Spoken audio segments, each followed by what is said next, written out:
ሸማመተው ማንጂዬ ሸማመተው ዩናይትድ ሸማመተው ክፈት በለው በሩን የኦልትራፎርዱን አባቴ እደግማለሁ በ21 አመቱ ከማይችል ተጫዋች በ28 በ29 አመቱ የሚችል ተጫዋች ይሻላል። ወደድክም ጠላህም አባቴ እንኳን ደስ አለህ ማንቺ። እመነኝ ይሄ ልጅ ይችላል። እመነኝ እናቴ ይችላል ማንቺ። ሲጀመር ቴሌማንስ ወደ ዩናይትድ ሂር ዊ ጎ ተብሏል። ጋይስ ፊርማው ጥሩ ነው አይደለም ተቡትና፣ እኔ አንድ እርግጠኛ መሆንበት ነገር ማለት ነው ለማቲያስ ፈርናንዴዝ 85 ሚሊዮን ፓውንድ ከማውጣት በዛ ብር አንድሬ ሳንቶስ እና ቴሌማንስን ሁለት ተጫዋች ነው የገዛንበት፣ ሁለት ሚድፊልደር ማለት ነው።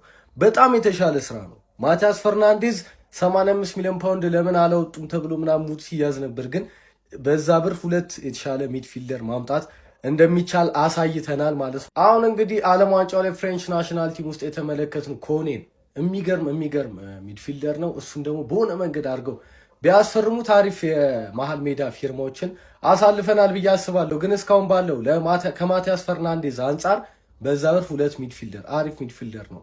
ቴሌማንስ አሪፍ ሚድፊልደር ነው። አንድሬ ሳንቶስም እንግዲህ አሪፍ ሚድፊልደር ይሆናል ብለን ተስፋ እናደርጋለን። ይመቻችሁ። ሰበር ዜና ማንቸስተር ዩናይትድ ዓለምን ሰርፕራይዝ አርጓል። ሳይጠበቅ ሳይገመት የአስቶን ቪላውን የአማካይ መስመር ተጫዋች ዮሪ ቴልማንስን ማስፈረሙ ተረጋግጧል። ፋብሪዚዮ ሮማኖም ሂር ዊ ጎ ብሎለታል።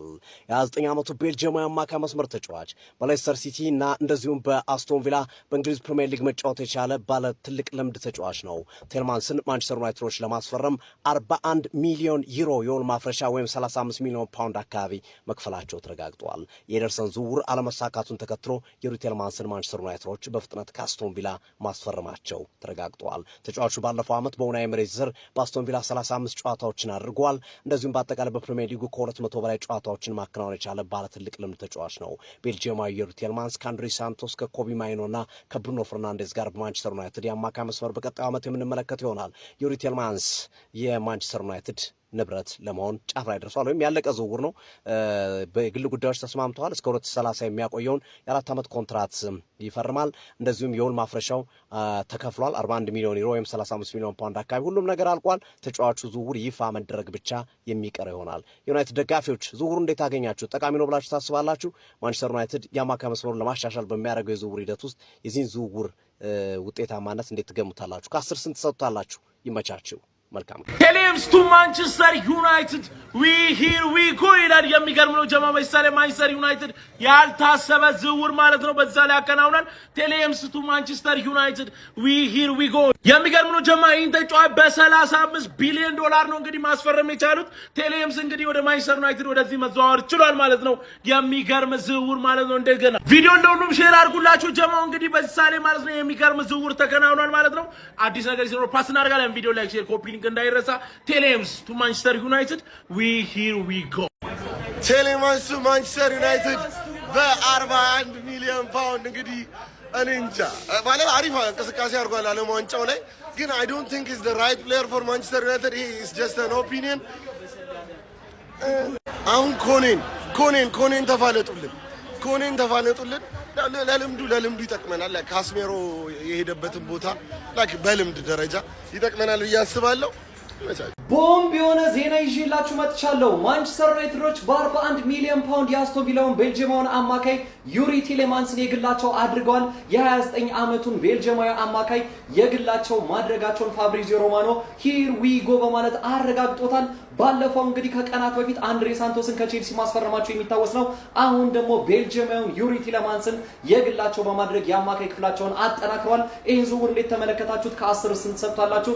ሬቲንጋችሁና ሀሳባችሁን ኮሜንት ሴክሽን ላይ አጋሩኝ። እንደነዚህ ፈጣን እግር ኳስ መረጃዎች በቀጣይ እንዲደርሷችሁ የፕላስ ምልክቷን በመንካት የሜዳ ስፖርት ቤተሰብ ይሁኑ። ቴሌማንስ ቱ ማንቸስተር ዩናይትድ ሂር ዊ ጎ። በነገራችን ላይ ማለት ያበደ ዝውውር ነው።